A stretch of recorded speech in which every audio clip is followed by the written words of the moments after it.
Hello, hello, Taos, Cuesta, Penasco, Costilla, and everywhere in between. This is reporter Cody Hooks, and here is a rundown of some of the bigger things we're working on in this week's paper. We're going to kick it off with sports. This past weekend was the state cheer competition, and Taos County schools won big. The 30 young women on the Taos cheer team took their fourth state title on March 25th. And to the north, the Cuesta cheer team also clinched a state championship, the team's first and only the second state title across the district's entire athletic history.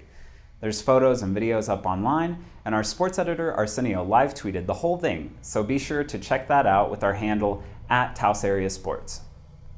In the news, armored vehicles transporting a team of special operation officers passed through Taos Monday morning as the convoy headed north towards the Colorado border to execute a search warrant for Andrew Bernard Mott, a 58-year-old man suspected of firing a .45 caliber handgun at an off-duty New Mexico State police officer.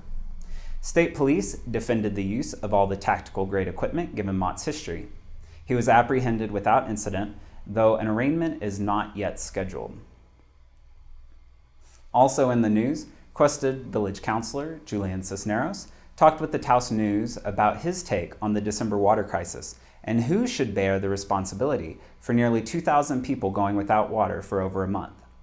Though former Cuesta Village Administrator Loretta Trujillo resigned, Cisneros thinks it's the elected officials, like himself and the mayor, who ought to own up to citizens. Read what he has to say, as well as what happened to the state money slated for the village's water system. And briefly, we'll have more details on the Taos County Sheriff's deputy who was charged last week with 21 counts of fraud. And in lifestyles, a few of us here in the newsroom took off last Saturday morning for a road trip just north of the border to the San Luis Valley. We hit up the area's classic stop, the Great Sand Dunes, but rounded it out with a yak burger in Crestone and a pit stop at the UFO Watchtower to learn about the extraterrestrial lore and walk around the Vortex Garden. Intrigued? Good.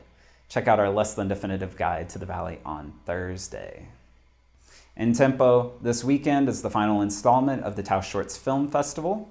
The director of the decade-old Film Fest told us that it was just time for a change.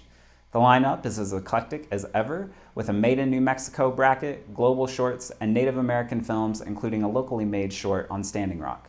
Pick up a copy of The Tempo and get the skinny.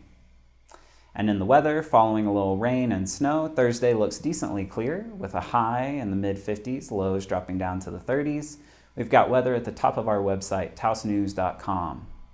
And in this week's Astrology, Venus, planet of connection, attraction, beauty, and justice, makes her transit from Aries into Pisces on Monday, April 3rd. The big ticket item is a square between Jupiter and Pluto. Feel free to Google that one, though I will say quickly that squares are challenging energies that make you work if you want to get to the goods. And those are the high notes, but of course there will be so much more in Thursday's paper. Bueno, bye.